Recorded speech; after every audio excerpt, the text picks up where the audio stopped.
Qui? Lequel? Que apparemment ils partent tous de Versailles les trois. Et j'en peux plus. On vient d'apprendre que le train finalement est décalé à Austerlitz. La pagaille sur les rails le jour des départs en vacances, c'est inouï. La journée a été un chaos après une panne des feux de signalisation. Bon tout va bien, on sait d'où vient la panne. Ou presque. Ce soir, une question. D'où provient la panne? En guise de réponse, ces images fournies par la SNCF. Des agents cherchent à identifier l'origine précise de l'incident. Rien, on est laissés comme des chiens. La SNCF, ras-le-bol. Il y a 100 ans, la bataille d'Ypres, les troupes alliées face aux Allemands, 450 000 morts, la Belgique se souvient. Parmi les différentes lectures, celle du journal de bord d'un pasteur. Et les Anglais ne seraient pas eux-mêmes s'ils n'ajoutaient pas une touche de leur humour.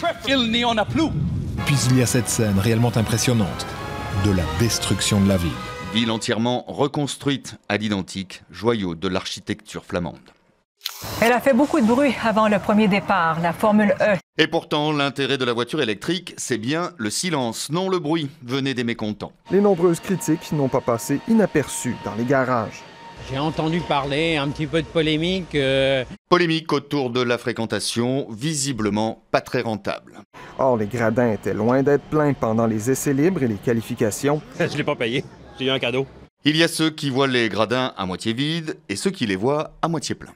Je suis très heureux. Écoutez, c'est plein. Les gens s'amusent. On a déjà des idées pour l'année prochaine. Regardez-le bien, ce pont Charles-Quenen.